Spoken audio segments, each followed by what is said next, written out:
Hello दोस्तों, नमस्कार। आज के इस न्यू वीडियो में आपका स्वागत है, ठीक है? आज के इस न्यू वीडियो में हम लोग जो देखेंगे मेघदूत काव्यखंड, ठीक है? मेघदूत काव्यखंड के बारे में जानेंगे। मेघदूत काव्यखंड का जो है लेखक कौन है? तो महाकवि कालिदास जी, ठीक है? तो उसको पढ़ने से मेघदूत को पढ़ने से पहले जो है कालिदास का जीवन परिचय देख लेते हैं, ठीक है? तब जो है मेघदूत को पढ़ेंगे। तो बढ़ते हैं क्लास की तरफ। कालिदास ने अपनी दूरदर्शी सोच और कल्याणकारी विचारों को अपनी रचनाओं में उतारा है, ठीक है? कालिदास एक महान कवि और नाट्यकार ही नहीं बल्कि वे संस्कृत भाषा के विद्वान भी थे। वे भारत के श्रेष्ठ कवियों में से एक थे, ठीक है? उन्होंने भारत की पौराणिक कथाओं और दर्शन को आधार मानकर सुंदर, सरल और अलंकार युक्त भाषा में अपनी रचनाएं की और अपनी रचनाओं के माध्यम से भारत को एक नई दिशा देने की कोशिश की, ठीक है? और कालिदास जी साहित्य सभी यानी कि कालिदास जी साहित्य सभी यानी कि अभी तक हुए महान कवियों में अद्वितीय थे। अभी तक जो महान कवि हुए हैं साहित्य में वो अद्वितीय थे, ठीक है? उनके साहित्यिक ज्ञान का कोई वर्णन नहीं किया जा सकता, यानी कि उनके साहित्यिक ज्ञान का जो है कोई वर्णन नहीं किया जा सकता। कालिदास का उपमाएं बेमिसाल हैं और उनके ऋतु वर्णन जो है अद्वितीय है।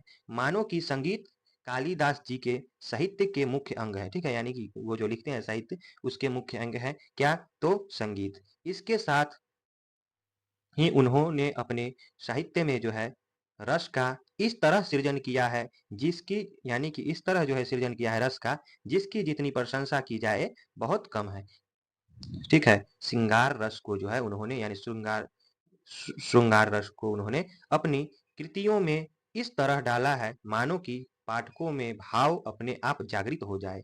इसके साथ ही जो है वे विलक्षण प्रतिभा से नि, निखर महान कवि कालिदास जी के साहित्य की खास बात यह है कि उन्होंने साहित्यिक सौंदर्य के साथ साथ आदर्शवादी परंपरा और नैतिक मूल्यों का समुचित ध्यान रखा है। माना जाता है कि कालिदास माँ काली के परम उपासक थे, अर्थात काली जी के नाम का अर्थ यानी कि कालिदास का नाम का जो अर्थ है काली की सेवा करने से पड़ा। उनका नाम जो है कालिदास क्यों पड़ा? तो काली की सेवा करने वाला, यानी कि कालिदास जी के नाम का अर्थ है काली की सेवा करने वाला। कालिदास अपनी कृतियों के माध्यम से हर किसी को अपनी तरफ जो है आकर्षित कर लेते थे। एक बार जिसको उनकी रचनाओं की आदत लग जाती, बस वो उनकी लिखी गई कृतियों में ही लीन हो जाता था, ठीक है? ठीक वैसे ही जैसे उनको जो है कोई एक बार देख लेता था, बस देखता ही रहता था क्योंकि वे अत्यंत मनमोहक थे।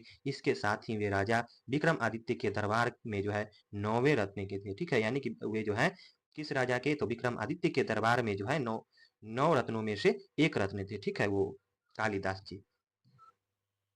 कालिदास जी का आरंभिक जीवन कालिदास के जन्म काल को लेकर अभी विवाद है, ठीक है? साहित्य के विद्वान और महाकवि कालिदास का जन्म अब कब और कहाँ हुआ इसके बारे में अभी तक कोई भी स्पष्ट जानकारी नहीं मिली है, लेकिन इनके जन्म को लेकर विद्वानों के अलग अलग जो है मत दिया गया है, ठीक है? ऐसा माना जाता है कि क्या माना जाता है? तो 150 ईसा पूर्व, ठीक है, 450 ईस्वी तक जो है कालिदास रहे होंगे, जबकि एक रिसर्च के मुताबिक कालिदास गुप्त काल में जन्मे होंगे, क्योंकि कालिदास ने द्वितीय शुभ शासक अग्निमित्र को जो है नायक बनाकर मालवा अग्निमित्र मित्रम जो है नाटक लिखा और अग्निमित्र ने 170 ईसा पूर्व में शासन किया था, जिससे कालिदास के जन्म का जो है अनुमान लगाया जा सकता है। छठी सता यानी कि छठी सदी में जो है बाणभट्ट ने अपनी रचना हर्षचरितम में कालिदास का उल्लेख किया है तथा इसी काल के पुलकेशिन द्वितीय के एहोल अभिलेख में कालिदास का जिक्र है। आखिरकार वे इनके बाद के नहीं हो सकते। इस तरह कालिदास के प्रथम शताब्दी ईस्वी पूर्व से तीसरी शताब्दी ईस्वी पूर्व के बीच जो है जन्म माना जाता है, ठीक है? कालिदास के जन्म स्थान के बारे में अभी भी कुछ स्पष्ट नहीं हो सका है। महाकवि कालिदास के जन्म काल की तरह उनके जन्म स्थान के बारे में भी कुछ स्पष्ट नहीं कहा जा सकता। उन्होंने अपने काव्य खंड मेघदूत में मध्य प्रदेश के उज्जैन शहर का जो है काफी वर्णन किया है। इसीलिए कई तरह यानी कि कई इतिहासकार मानते हैं कि महाकवि कालिदास का जन्म जो है उज्जैन यानी कि कालिदास उज्जैन के निवासक थे, ठीक है? यानी कि महाकवि सभी विद्वान कितना विद्वान जो है कई विद्वान मान रहे हैं कि कालिदास जो है उज्जैन के निवासी थे, ठीक है? कालिदास के जन्म स्थान के बारे में जो है साहित्यकारों यानी कि साहित्यकारों के अलग-अलग मत हैं, ठीक है? कुछ साहित्यकारों की माने तो कालिदास का जन्म उत्तराखंड के रुद्रप्रयाग जिले के कबीर कबीरठा गांव में हुआ था। वही कबीरठा गांव में भारत सरकार के द्वारा जो है कालिदास की एक प्रतिमा भी स्थापित की गई है। इसके साथ ही एक सभागार का निर्माण करवाया गया है, ठीक है? इसके साथ ही आपको ये भी बता दें कि ये जो है ऑडिटोरियम यानी कि ऑडिटोरियम में जो है हर साल यानी कि वो जो बनाया गया है कालिदास भारत सरकार द्वारा जो है वहाँ पे सभागार, उसमें जो है हर साल जो है जून में जो है 3 दिनों तक जो है कि एक साहित्यिक गोष्ठी का आयोजन किया जाता है। कितने दिन तक? तो 3 दिन तक जो है एक साहित्यिक गोष्ठी का जो है आयोजन किया जाता है, जिसमें हिंसा यानी कि जिसमें हिस्सा लेने देश के अलग-अलग हिस्सों से विद्वान आते हैं, ठीक है? उसमें हिस्सा लेने के लिए।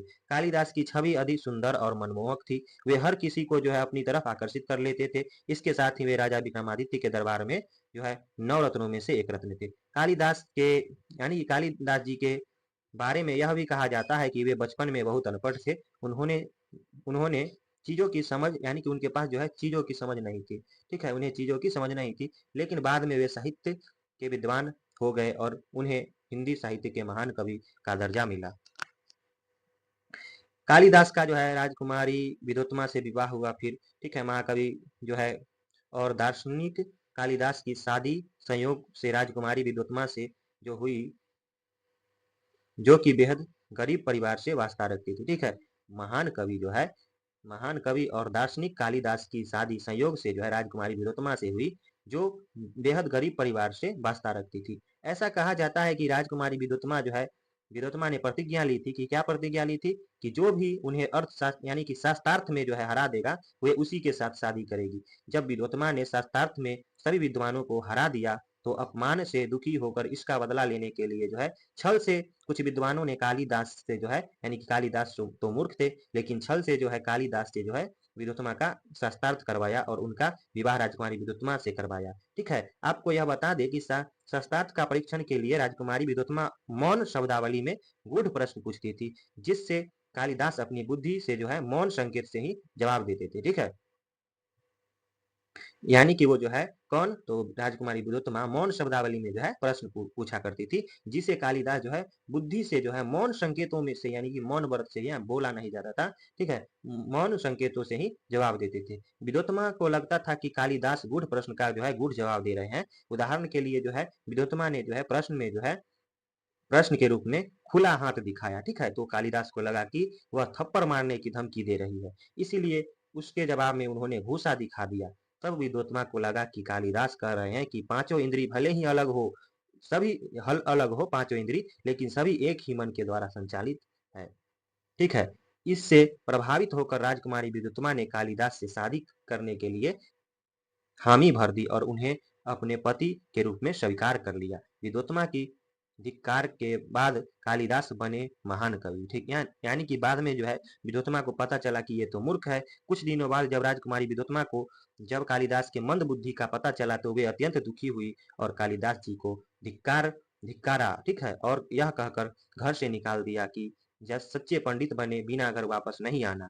फिर क्या था? यानी कि फिर क्या था? पत्नी से अपमानित हुए कालिदास ने विद्या प्राप्त करने का संकल्प लिया और सच्चे पंडित बनने की ठानी, और इस संकल्प के साथ वे घर से निकल पड़े और माँ काली की सच्चे मन से उपासना करने लगे, ठीक है? जिसके बाद माँ काली के आशीर्वाद से वे परम ज्ञानी और साहित्य के विद्वान बन गए, ठीक है? साहित्य के जो है वह विद्वान बन गए माँ काली के आशीर्वाद से। इसके बाद वे अपने घर लौटे और अपनी पत्नी को आवाज दी, जिसके बाद विद्युत्तमा दरवाजे पर सुनकर ही समझ गई कि कोई विद्वान व्यक्ति आया है। इस तरह उन्होंने अपनी पत्नी के धिक्कारने के बाद परम ज्ञानी यानी कि परम ज्ञान की जो है प्राप्ति उनको हुई।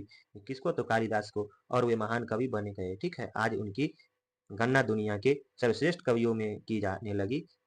यही नहीं, संस्कृत साहित्य में अभी तक कालिदास जैसा कोई दूसरा कवि पैदा नहीं हुआ।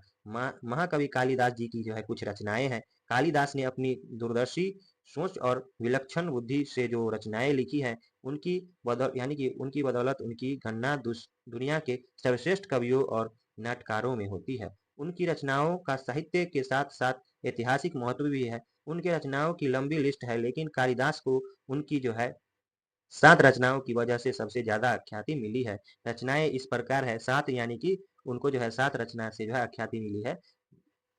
वो जो है महाकाव्य जो है 2 लिखे हैं, ठीक है, कौन कौन? तो कुमार संभव, ठीक है, कुमार संभव और रघुवंशम महाकाव्य, यानी कि ये तो 2 हो गया।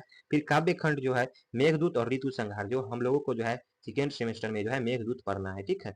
और 3 नाटक प्रसिद्ध हैं, ठीक है, 3 नाटक प्रसिद्ध हैं, अभिज्ञान शाकुंतलम, माल मालविका अग्निमित्र और विक्रमोर्वशीय, ठीक है, ये जो है 3 नाटक, तो 7 हो गया ना, ठीक है। अब देखिए हम लोगों को जो पढ़ना है सेकेंड सेमेस्टर में मेघदूत, ठीक है, मेघदूत पढ़ना है, ठीक है। और कौन? तो पूर्व मेघदूत। मेघदूत यह गीति काव्य और प्रौढ़ कल्पना परिष्कृत शैली एवं कोमल कांत पदावली से संयुक्त काव्य है। इसमें कुबेर से शापित वियोग पक्ष का जो है अपनी विरहनी पत्नी को जो है आषाढ़ के उमड़ते घुमड़ते एवं बादल के द्वारा संदेश भेजने का धार्मिक यानी कि मार्मिक वर्णन है, ठीक है। इसको जो है कितने भाग में? 2 भागों में बांटते हैं मेघदूत को, पूर्व मेघदूत और उत्तर मेघदूत। पूर्व मेघदूत में जो है इसमें यक्ष ने रामगिरी से लेकर अलका नगरी तक का मार्ग का विस्तार बतलाया है। और उत्तर मेघदूत में जो है इसमें यक्ष ने बादल से अपने भवन एवं अपनी पत्नी का विस्तृत वर्णन किया है। इसके साथ ही यक्ष ने अपनी पत्नी के लिए जो संदेश बादल के माध्यम से भेजता है उसका जो है उसका भी विशद वर्णन है, ठीक है। यानी कि क्या मेघदूत जो है पूर्व मेघदूत में क्या है और उत्तर मेघदूत में क्या है, ये तो देख लिए, ठीक है। इसमें पूर्व में जो है यक्ष जो है रामगिरी से लेकर अलकानंदी तक जो है का मार्ग का इसमें केवल वर्णन है पूर्व मेघ में। और उत्तर मेघ में जो है पूरा इसमें जो है बादल से अपने भवन एवं पत्नी का विस्तृत वर्णन किया है, ठीक है। इसके साथ ही यक्ष ने अपनी पत्नी के लिए जो संदेश भेजा था बादल के द्वारा उसका भी वर्णन मिलता है उत्तर मेघदूत में, ठीक है। तो पहले हम लोग कौन पढ़ेंगे? तो हम लोग को पढ़ना है पूर्व मेघदूत, पूर्व मेघदूत पढ़ना है। तो बढ़ते हैं क्लास की तरफ। तो पूर्व मेघदूत जो है पढ़ेंगे दूसरा दिन, ठीक है। आज के लिए इतना ही दोस्तों। अगले वीडियो अच्छा लगा तो लाइक कर दीजिए, सब्सक्राइब कर दीजिए और अपने दोस्तों के साथ शेयर कर दीजिए।